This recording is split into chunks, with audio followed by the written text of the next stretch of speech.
In this video, we do some upgrades to the new RC4 drive K10 Scottsdale pickup. So some of the upgrades we're going to be doing in this video are the Derlin low profile transfer case skid plate, and then along with that we have the low profile carrier bearing. Then we have these rear shock hoops we're going to put in to get a little bit more travel out of the shock. We're going to have to swap some shocks in here too.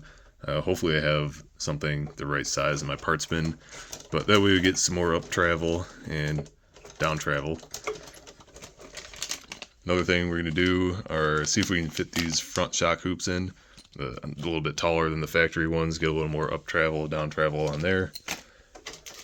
And then, of course, A&M Garage Shackle reversal kit, because these are improper out of the box. It's supposed to have the hanger in the front, shackle in the rear, but RC4 drive has it the opposite way. So we're going to be doing that just for the scale purposes of it mostly. It doesn't really give you any more flex or anything like that, but it is just proper to the truck, and I think it also looks a little better. So this will also just kind of make the front a little less sloppy maybe. I guess I don't know the correct word for it, but as you can see, that's moving around on the front. So I mean, if you're approaching an obstacle and hitting it on the front wheel, you're going to get a little bit of backwards axle movement, or if you're actually hitting the shackle itself, it's going to move around. So this gives you that solid mounting point right on the frame where all your impact's going to be, and then all the slop and whatever is going to be in the rear now. So just, I don't know, it's a better upgrade altogether, and it's more scale to the truck itself. As you can see, I do this upgrade on all of my trucks just mostly for the scale aspect of it. So might as well get the body off. Well, note to self, the inside of the rocker is sharp when it slaps into your finger. But anyways, we're going to start off with the shackle reversal kit. I'm not going to film too much of it because I already have 2 videos of installing these, so I don't want to make unnecessary time in a video that I don't need to. If you want to see a detailed installation on this and how to do it without having to pull the transmission and dropping that and whatnot, just scroll back through the thumbnails. I have a video specifically to a shackle reversal kit, and then I actually did the same thing on my 82 Toyota. Don't mind the paper towel. I figured I should probably put a band-aid on because I'm like, some people might be squeamish to blood on camera. So I looked for a band-aid, and apparently I don't even own any. I'm just used to cutting myself on cars all the time because I'm a mechanic on the side, and I never wear band-aids. But for the video's sake, we'll have a paper towel and duct tape because some people don't like blood.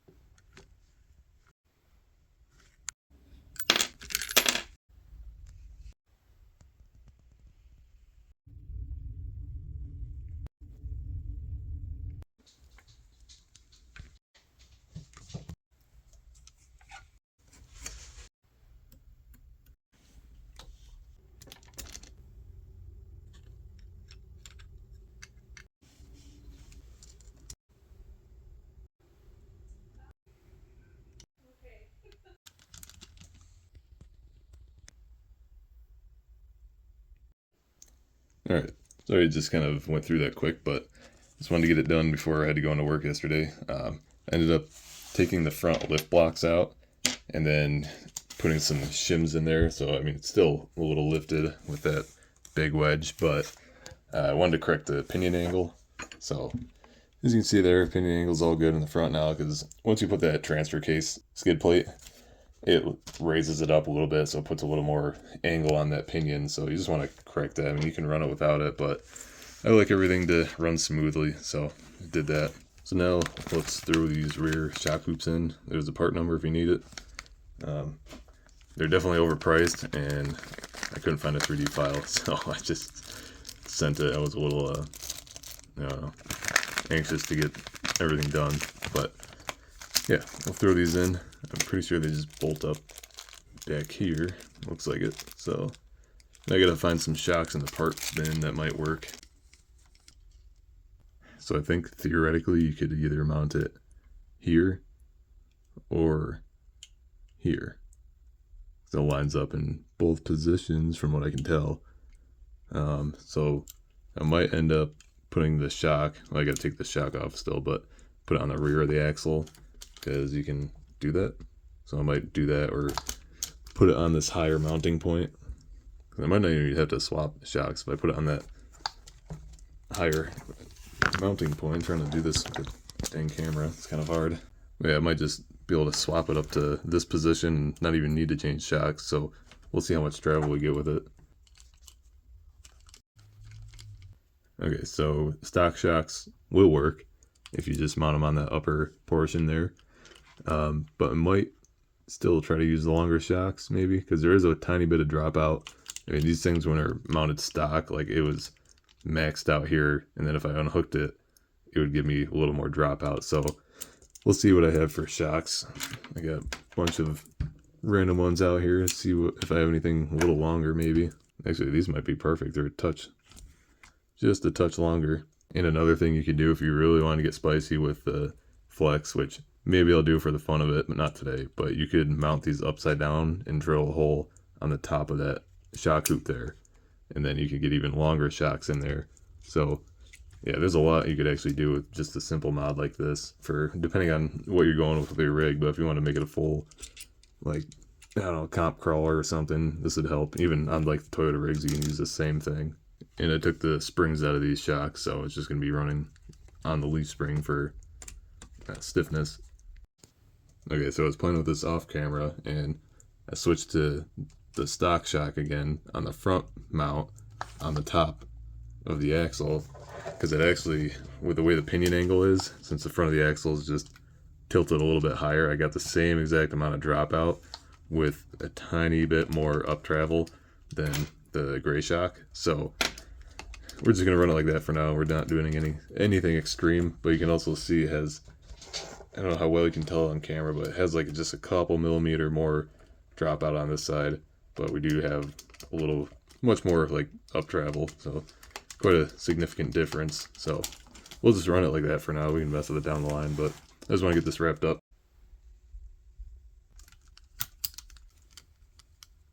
Before I take the shock hoop all the way off, that's about the height difference right there. So gives you quite a bit more up travel.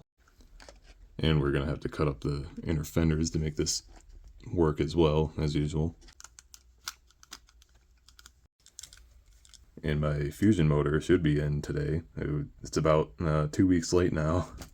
Good old Amazon. But if that comes in, we're gonna swap that in too in this video, hopefully.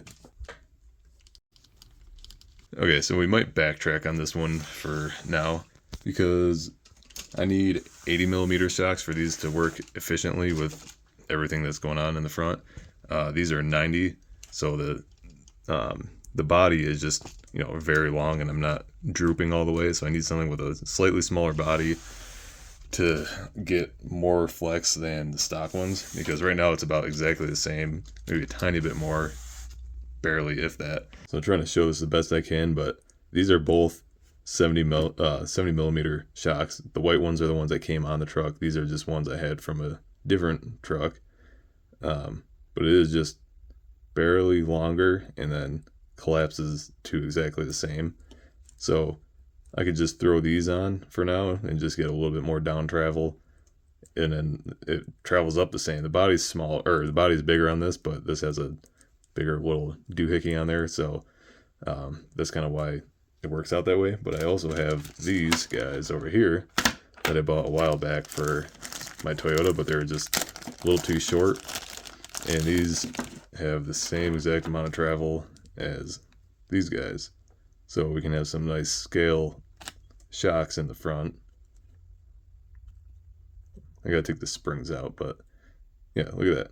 So we'll have some nice scale King Kong RC shocks in the front until I get the 80mm ones in. I think that will be the perfect balance. This is the kind of stuff I do off camera and on my own, and people wonder why I get so much flex out of my rigs like this. It's just because I do this annoying little detail stuff. I think I just have really bad OCD or something, but I will pick the shock that has the perfect amount of travel, like whichever one has a tiny bit more and a tiny bit less up travel and down travel, and use those. They're the same exact, you know, they're both 70mm shocks, But yeah, they obviously have slightly different amount of travel.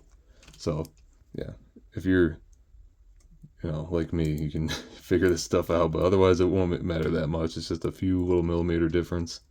But yeah, as you can see, these ones a little bit more down travel with the King Kong one, and this is all the way out. And then we collapse them, it's about exactly the same. So I'll just swap the stock shock hoop back on and then throw these King Kong shocks on, and then we'll call it good. Yeah, so we are gonna have a good time today. That's probably the best thing to ever even come to the crawler world. Those look so cool. So those are all installed now. I'm not gonna put the inner fenders in because it's just not worth it, because I'm gonna have to take them off again when I would get the longer shocks in to put the taller shock hoops on. So I'm not even gonna bother. Sorry. We're just kind of working with what we got here, but that's all good. So I guess what's left is putting the Fusion in. So I'm just gonna throw this in real quick. I have a video of installing one of these on that 82 Toyota I have. Just want to get this video wrapped up so it's not too long, but fairly easy. You literally just take the motor off, take the ESC off, and then put this motor on, and you're good to go. You don't need an ESC because it's all built in. It's just that one clip there, plugs in your battery, and that is it. And you just run the same stock spur gear and pinion gear, so nothing changes. Alright, it's all wired up. I moved the gas tank forward one slot just because we don't need that little platform anymore for the ESC since it's built into the motor on this. So it frees up some space, and it got the wires closer for connecting, so worked out well. So now let's go find somewhere to take this for a test run. These tires I have not even driven on yet. They're just super, super cheap. I think I got them they're on eBay for $15 or $16 for a set of 4. So they're just like, I think they're just Chinese knockoffs of the Mickey Thompsons, but we'll see how they do. They're just cheap tires, and the wheels look good on this truck right now. Well, I thought we were going to go on a test drive. I keep getting interrupted, so I apologize. This is like spotty. So every time I try to do something, get interrupted. I had to go into work for a minute and blah, blah, blah. But anyways, I noticed that we're sitting at ride height with the battery in the body end. The drive shaft was all the way collapsed, like bottoming out. So, I mean, like all the weight was, it was actually like starting to push up on the drive shaft, and that's just not really good. It probably doesn't matter too much with these, but so I'm trying to fix that. I'm trying to raise the front up again a little bit with the lift blocks and stuff. So I gotta mess around with it a little bit more. I might actually have to swap the shocks back out. We'll see. I don't know. This is just what happens when I keep getting interrupted every like 30 minutes or even less when I'm trying to do stuff. But I'll do it, and then I'll let you know where we are at before we take it out on the test track. Alright, so midway update. What I did is put the lift blocks back under, and then one of the medium sized shims on top. So we got the pinion angle pretty good. Next I had to put a little spacer right there for that arm. Can't remember what it's called. Not a Pitman arm, but whatever. My brain's fried right now. So I had to space that up so it wasn't hitting the leaf spring. So you can see it's really close, but it won't touch under flex. So we're good there. And then next, I might need to swap the drive shaft. We'll see if it starts popping out from the movement, but we'll do that on the test track maybe. But yeah, now I'm gonna have to definitely swap the shocks out because we got that extra height. So this is fully maxed out and about where ride height would be. Maybe with the body on, it'll sit and then it'll be able to line up, but still we don't have any of that droop. So I gotta swap those out. These are 70. I do have 80s on the way. I don't have any 80s left. I think I just put them in my Toyota. So 80 will be probably the perfect size for that, but for now I'll see if I have maybe some 90s. I don't know if they'll might collapse too far, but we'll see. So this whole conniption might work out for the better. Put the taller shock hoops on. Now these 90 millimeters are working perfect for the front. I just have to make sure this will fit under the engine bay. Otherwise I'll just take it out for now, and then that means I can put these on the rear. So now I'll have these scale shocks front and rear because these are 70s, and the ones on the back right now are 70s, have the same up and down travel. So that'll be cool. I love the look of those shocks so much. Fits mint. Barely fits, but we're good.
Alright guys, so I'm going to end the video here, but just to give you an overall briefing of everything I did, I had to put another spacer on top of the, whatever you want to call it, part of the knuckle there, so the steering wouldn't hit the leaf spring, because it was hitting depending on the angle. So it's up far enough. I put a little tiny short screw in the bottom just to hold that other one in place. I don't know if they make kits or something. Usually you do the rear steer or whatever, put the bars behind it for stuff like that, but couldn't figure out a way to do it on these. Maybe flipping the knuckles, but I think they're angled a certain way for to be mounted in the front, so I don't know if that would work or not. These tires don't work too bad for being 15 bucks for 4 of them. Shocks, everything else working great. As you can see, the front drive shaft is popping out as usual. When you, I don't know, when you do the Shackle reversal kit, for some reason it always, like, I don't know, or lift it. I also lifted the front a little bit more too, so I don't know. I'm gonna put one of my other drive shafts in here and that'll fix that issue. Have random ones laying around, but overall, love the performance. This thing is just rocking. I love this thing. And I apologize that this video is kind of choppy and all over the place. It was just, it's been like 5 or 6 days to make this whole video because I kept getting interrupted. Things started happening. People were breaking down. I was helping people. I lent out my 4Runner, and then, well, I thought the starter went, but it turned out the battery died, and then I had to, just so much stuff going on. But anyways, I do apologize for the choppy video. Hopefully the next one will be a lot smoother. Anyways, I hope you liked the video. If you enjoyed it, leave a like, subscribe if you want to stay up to date with the builds and the projects, and follow me on Instagram, poverty_society, if you want to see more on there. And thank you guys for watching and sticking around.